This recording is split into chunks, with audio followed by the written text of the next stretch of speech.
Okay,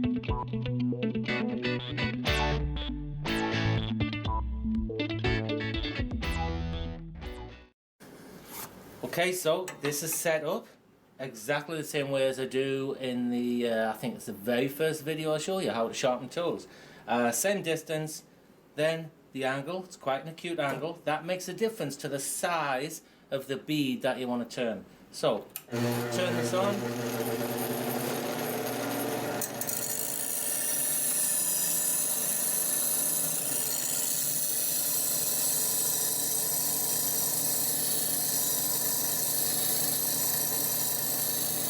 There we go. When you see the sparks coming right to the edge, you know or coming over the edge, you know you're right up to the edge. Just want to take some of that wing away there, some of that, just cool it slightly.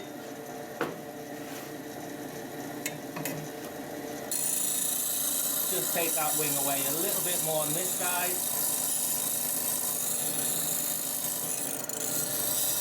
And this side.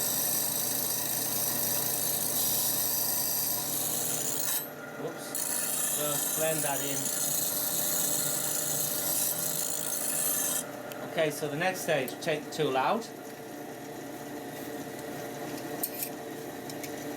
We need a plate here. I'm just going to switch that off while I move these.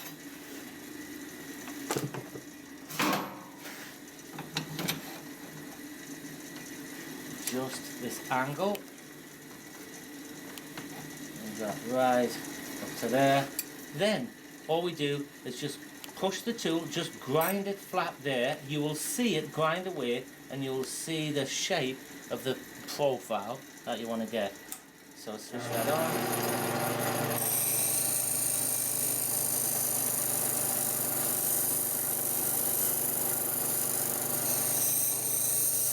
Don't worry about the red, we can grind through that. You will just be able to see the bead forming. Just get rid of that little burr. You can see there we have, hold on, another little burr there. If I put it there, you can see we've got the profile of a bead. All I do then is grind that side away. So give me, you can see that goes right up to that edge. And the same on the other side.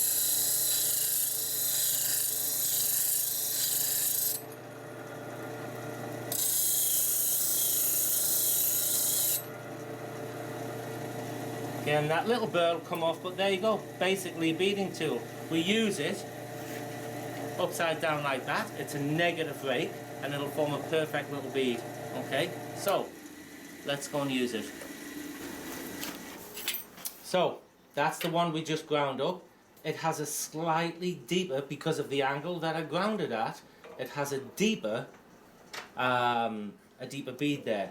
This one, a slightly larger tool, and that, to be honest, that's how we grind up. I think that's too small for this particular piece. So that one is a 1/4 inch spindle gouge. That's a 3/8. I'm using a 3/8. It'll give me a slightly bigger bead, and this one is not ground quite so deep as the one on the right. It'll give me a slightly shallower bead. So here we go. Negative. It's a negative rake. On the tool rest, right on the center line, turn the speed up quite fast. You want 1800, 2000, make sure you're safe. The faster that's going within reason and safely, the better. You'll get a cleaner cut. And literally just push it in, look at the profile as you're doing it, and you may want to just move the tool slightly left to right, just to get into that corner. We're going to work away from the bead, from the joint. So one right there. One right next to it, and so on. Onto the lid.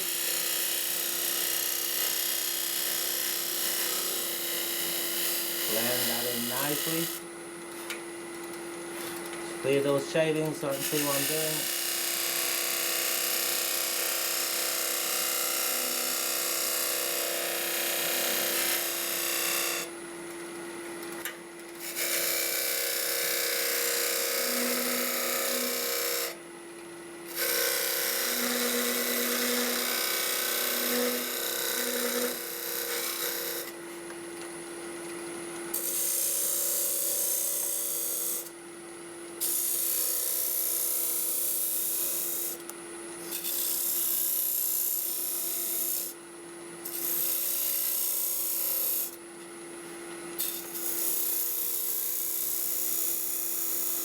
This is ash, very coarse grained, and it's given me a really nice cut.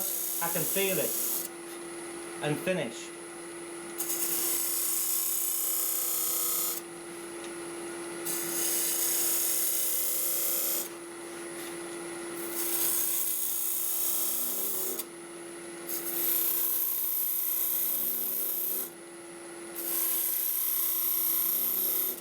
You can see those nice fine shavings. One more cut down here. Perfect. Lift a little flat there for strength, and there is your beehive box starting to take shape. A couple of little flats on there, a little bit. That's just the coarse grain where the annular ring was, but generally that's a really nice clean cut. So you could at this stage leave it like this, sand it, finish it. I'm going to burn it. I want to see what the effect is on this and how it looks, and you'll see also how I finish it as well. Hopefully that lid, I can always, we've got a joint on there, I can always hold it in the jaws and finish the top of this off later, so that's no problem. All I have to do now is decide whether that looks too big. Yes, it does. It's too heavy. That's too heavy. So I'm going to do this cutting now, or do I want the handle white? Different to the... No, I think the whole thing should be burnt. Sorry, I'm just thinking out loud. Okay, bowl gouge. I'm going to trim it down. It's too heavy, irrespective. I'll just be a little bit more gentle when I burn it, and just literally take it to the to a charred stage. So I think this needs to drop down.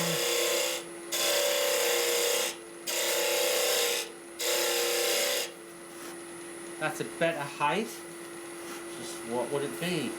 1, 2. It's about a third. It's about a third of the. Again, you get to see proportion.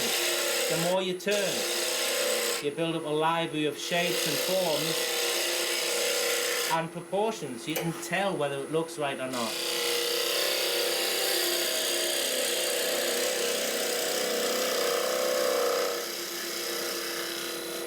Nice little flat on there. That matches the flat here.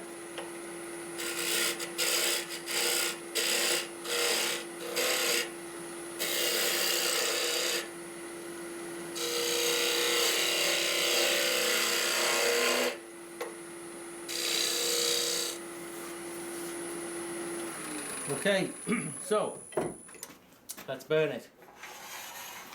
First of all, I'll tell you what, just give me a minute. I'm going to get rid of these shavings. I'm going to be using a naked flame. Ooh.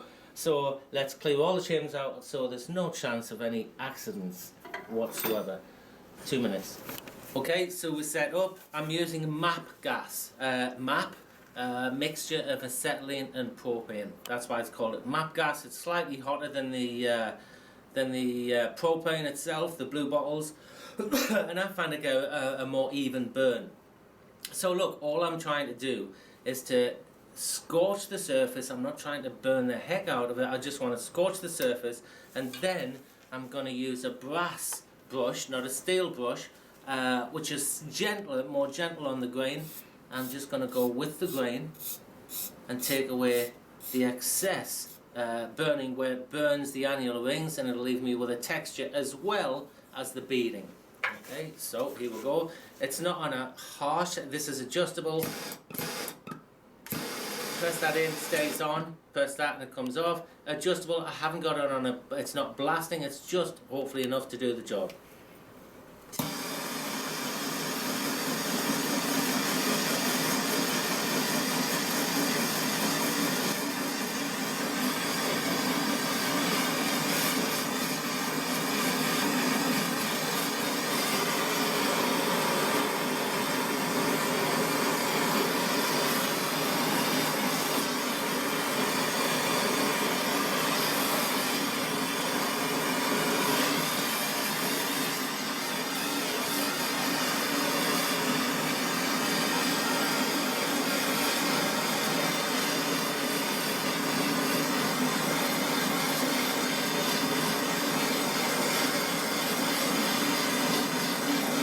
See, I'm keep moving the piece about. I want a nice even burn. You may find it's difficult to get into some of the, to get down right into the small corners. What we can do with that is we can use a black dye slightly later on.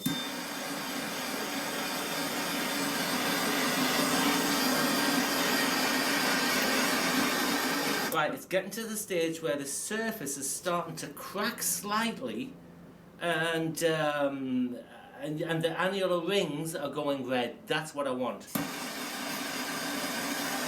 I'll come around this side, switch this light off. Yeah, see the surface going red? That's exactly the stage you're looking for.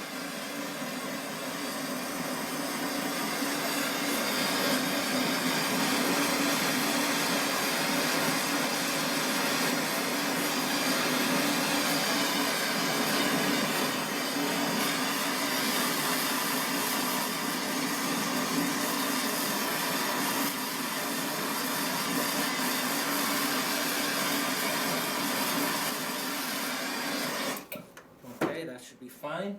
We're going to use the brass brush. Go with the grain. Goes that way on the lid. And then follow the grain on the base. Yeah, that's starting to eat away at the annular rings nicely, as well as having that texture of the beading. Nice combination. Okay, make sure you don't leave any of the original scorched surface. You'll be able to see by the tone, you can see that's all light brown, that area is still black. So it does go to a slightly light brown colour. It's actually got into the grain slightly as well, down into the corners. I'm dragging the charred charcoal, black charcoal, down into there, and it seems to have filled them in very nicely. Again on the lid, just get the handle needs to be the same. Again, go with the grain. If you go across the grain, it'll leave nasty scratches, so be quite vigilant. I may just have to get a smaller one to get in here. Let me see. Excellent. My assistant. Brilliant. Again, this last bit with the grain, take away all the charred surface. A little bit in there.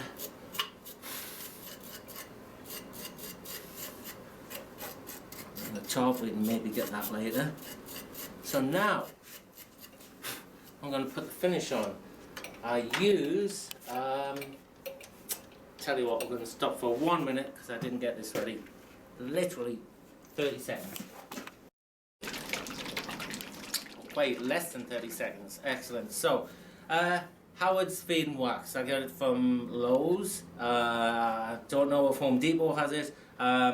Paper towel. This is a great, and not only does it have a nice scent to it, it's a liquid wax, as you can see, and that's going to get right into the charred. See how black it takes it? What that does, it mixes with the charcoal on the surface, takes it a jet black, and it also takes the charcoal. We don't have to use the dye now because the charcoal and the wax has got down into those grooves.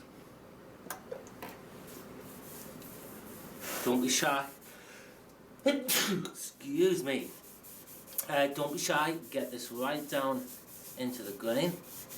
And you know what? Even if there is a little bit of brown down at the bottom, it doesn't detract away from it. If you really wanted to get rid of it, again, you could dye it. And that would, I'm sure, do the job. So, I think this looks rather nice, quite rustic. There I'd like to get. Now that does dry, a matte colour. Matte, it soaks into the wood, really soaks into the wood. Give it a few minutes, and then if you want at this stage, you could use, I usually finish these with a satin lacquer. You could do it at this stage,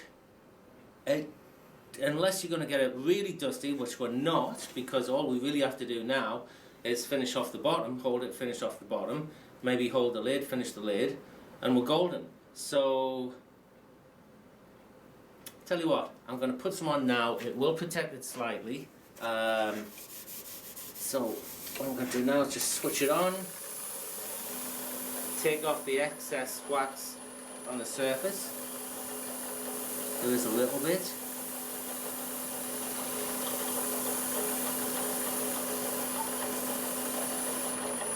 And we'll get the clear acrylic satin latten. This is Chromacraft, excellent stuff. It dries quickly, evenly, it seems to spread nicely. I do use, or I have been known to use Deft, but I've gone on to this. It's really, and it dries really quickly, especially out here in Vegas. It may change for you, depending on where you live, but excellent product. You can get satin and gloss. And the gloss is awesome for colouring, really pops those colours. And as I say, dries nice and quickly and evenly. So, let's just, that's okay. Light coat here, not too heavy. Remember, the wood's still warm from the burning and the scorching. So it's just basically sealing that wood. Don't go too close and get runs on it. That'll all soak in. It might soak in differently in different places because of the grain, the end grain and the long grain. Don't worry about that. It all dries to a nice even black. Okay, excellent. Now that's going to soak in. It doesn't take long to dry. Maybe 5 minutes, 10 minutes, depending on where you live, as I say. And so we're going to let that dry. Take the lid off. Put the jaws on the inside. Turn it around. Bring the center up. Don't risk. It's an awkward shape. Don't risk screwing it up at this stage for a little bit of time. And then we'll finish the lid off. It's a good one. Okay, I'll see you in a minute. Okay, ladies and gentlemen, I have got this set up. Let me just adjust the tool rest so I'm cutting on the center line. Basically, all we're doing now is taking the foot away, or the tenon. I'm going to make sure this surface is a fraction undercut, so it sits nicely. If you cut it flat and the wood moves, it'll always rock. If you slightly undercut it, it'll sit flat, even if the wood moves. Well, depend on how wet or dry it is, a rule of thumb. I turned it around, put the small chuck on, and I expanded the jaws into the recess of the hollow. It sits up nicely against the face of the jaws, and therefore it's nice and level. Brought the tailstock up for extra support. You don't have to, but I don't see why not. You don't want to risk anything after going, getting to this stage. So there we go. Turn the speed up to what's that? 1800.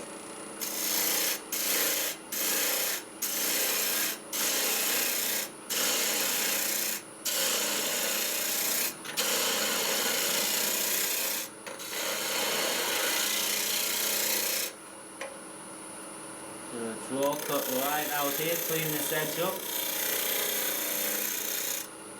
Push cut.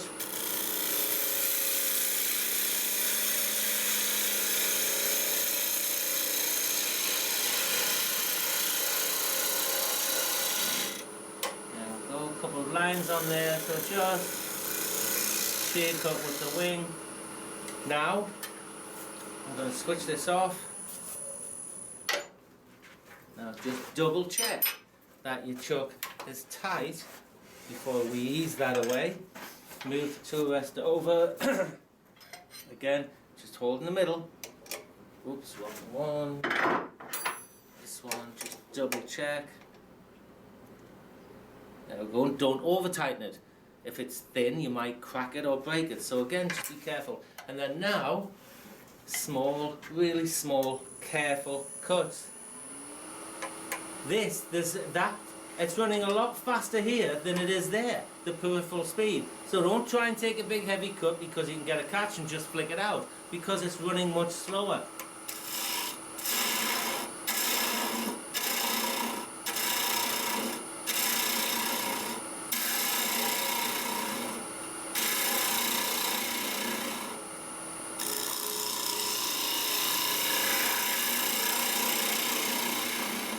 There we go, wing, get that middle, we can check. Tool's flat, that's slightly undercut, exactly what I want. So now, all that needs is a sand and a finish. I would, again, my usual finish, sanding, sealer, then oil. Certainly for the bottom. The outside is more or less done. So, take this out, that's got rid of that, that goes on there, the lid, here we are, we've got a nice little tenon on there. Now then, if I held it on that chuck, I might get crush marks. If that was to happen, I'm not too concerned, I'm just showing you could jam chuck this, there's a number of ways you could do it. However, let's see if it grips in this chuck, it's going to be more or less perfect size. Yes, it is. Look, 1/8 of an inch there, so that's gripping it more or less perfectly all the way around.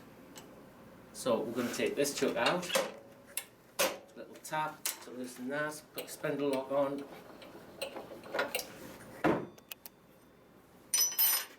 this back in. Excellent. The spindle, just tighten that up. Okay, so a number of things here. There's quite a lot sticking out. Oh, I didn't tighten it. Bloody hell. Right, so there we go. That's pretty well held in there. As I say, it's not going to mark it because it's more or less exactly the diameter I wanted. I locked out on that, I'll be honest with you. I mean, there's always a way around it, but I locked out there. So, cuts. Do you know what? I think it's going to be 1 minute. This is going to be best to cut that off first. Rather, excuse me, going out of shot and maybe out of earshot, let me repeat that.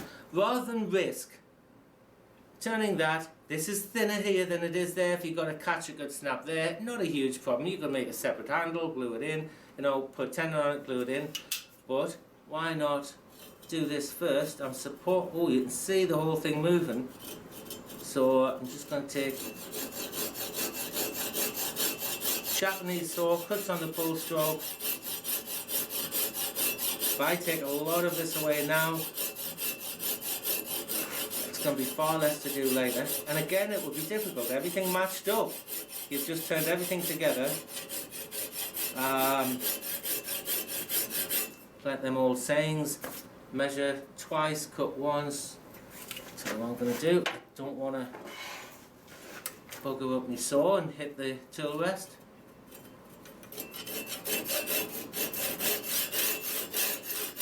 Nice, gentle, long strokes. These saws cut on the pull stroke. That would be perfectly acceptable. And in that case, we're going to burn it, so we don't even have to do anything as long as the shape's okay.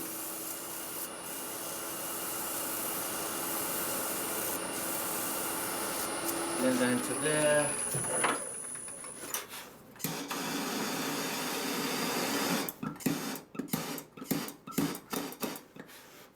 That's just from the lacquer before. That will all go away.